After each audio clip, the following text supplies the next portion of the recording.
Hello and welcome to this episode of MANtalk, where we will today be looking at the fundamentals of gender relationship, something we call the gender debate. This is so fundamental because everything that we say on this program, everything that we do in Kingdom Men Global Network revolves around a proper understanding of the biblical concept of man-woman relationship. And because of this, it is important that we are out there with our understanding of what should be happening, what we believe should be happening according to the dictates of the Bible. This is important because we say in Kingdom Men that we are uncompromisingly Bible-based. My name is Remy Akowo, and with me today is Pastor Dennis Onwegu. Thank you very much. Welcome. Thank you for having me, sir. Well, incidentally, Pastor Dennis is one of the stewards of Kingdom Men, so he's not really a guest on the program. We'll just be rubbing minds on this issue. Now, in Kingdom Men, we say that men are the problem and men are the solution. Why do we say that? For the benefit of those out there. Yes, it's quite clear that the divine mandate from God was given to man. And you realize that from the very beginning, when things went wrong and contrary to God's wish, he asked the question, Adam, where are you? But then we also know that it was not Adam that engaged the serpent to take the apple. It was the woman. But because man is the one that has the mandate from God, God will go back to the one whom he has committed the assignment to. And so he just asks, Adam, where are you? You are the one I put in charge. So if anything goes wrong, I'll come back to you. So each time any society goes wrong, each time the family sector, or every sector of the system, whenever it's wrong, we must go back to the one who had the mandate, who ought to understand the mandate, because it is clearly defined. I mean, a car manufacturer produces a car with a manual. So if you have issues in an area, you go back to the manual to say how the manufacturer intends this to function. And that was exactly what happened. So man is the one that has, so if it goes wrong, it's the man. And the man gets it right, situation comes to the normal. So that is why man is the problem, man also is the solution, is the answer. That exactly is the problem now. I think that's the one thing that gender advocates out there are disputing.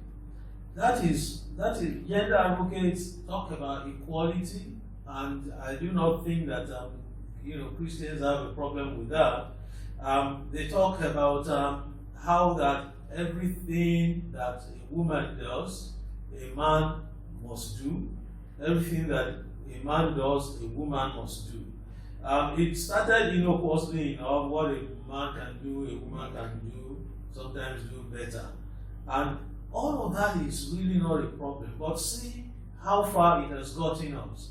Today, the role seems to have so merged that we are even now having to merge it biologically. So where is all of this leading us? That's when man takes charge of things that he does not quite understand fully about or pretend not to want to understand. He's taking it to the extreme. And each time you go to the extreme, the consequence is that crisis that you have. Because the implication right now, as we see, that we have society that is confused. We have systems that can no longer, there are people who walk the street, they can no longer tell you whether they are man or woman because the society around them tells them who they are, tells them what they ought to do. and not exactly what God created or who God created them to be. And so the consequence is that you have this confusion permeating all around.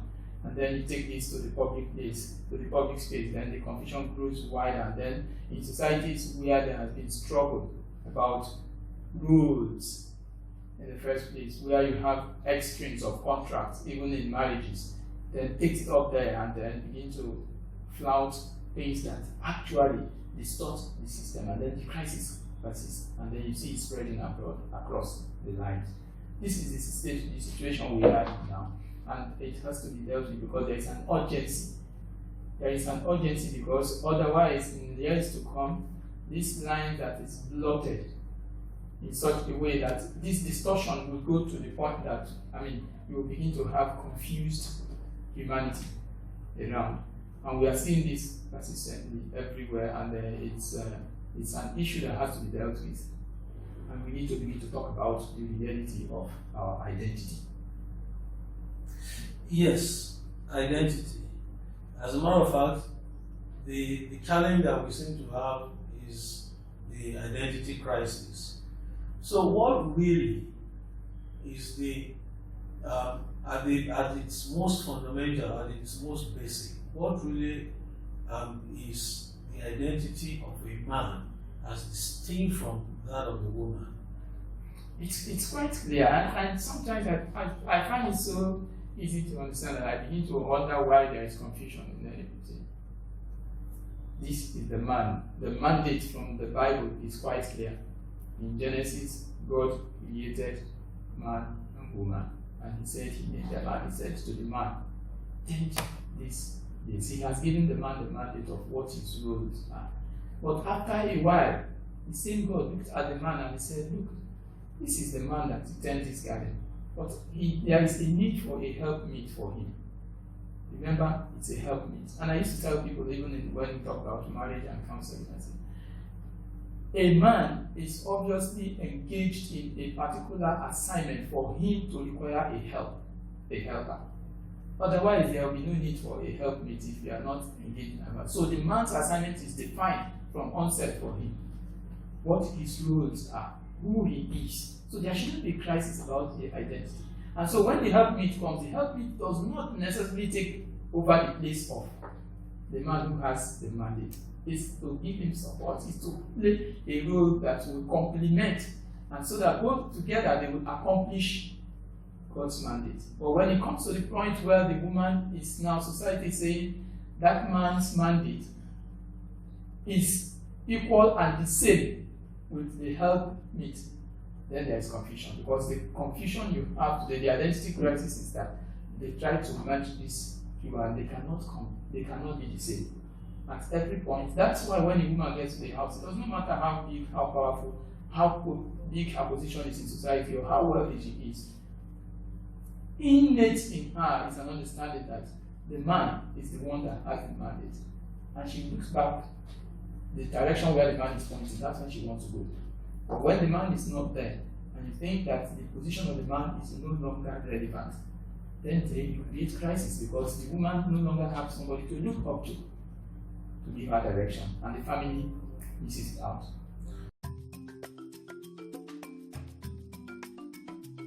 We have two sides to this.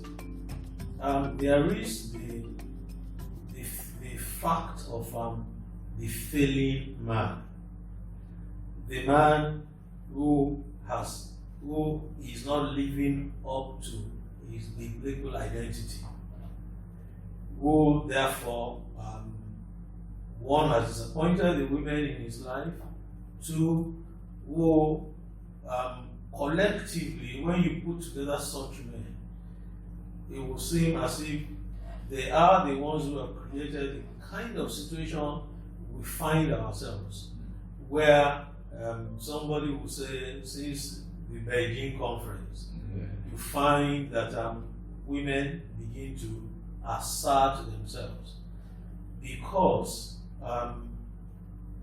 men with confused identity themselves, who have taken the authority that God gave them, who have abused it, who have failed to point their family in the right direction, they seem to have been the people who have created this challenge. That's on one side. And the second side of it is the existing, the evolving, as a matter of fact, it has become full blown. The patriarchal nature of what God has established is being fully challenged out there, perhaps because of these things that the group that I described earlier. It's being fully challenged. Such that patriarchy has a bad name today. One of the, and so it seems as if we have a job to do to balance these things. It's obvious that there is, and I used to tell people, I said we missed it at some point.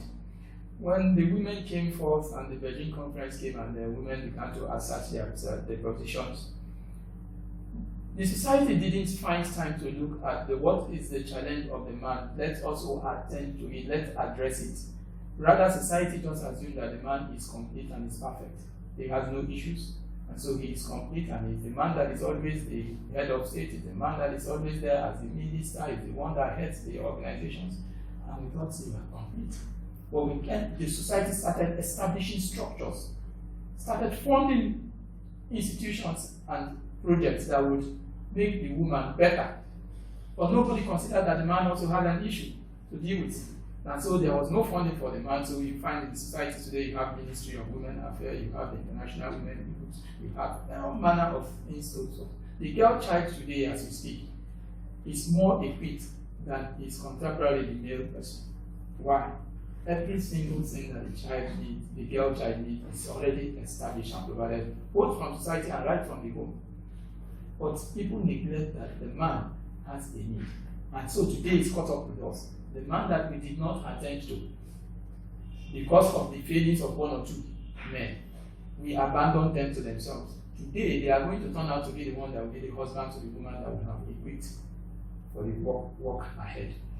And that is real the crisis. Yeah, absolutely. If we look at it, all right, so we come to that, it's like we've come full circle. First, there is the man or the men who are said to have kind of abused their position.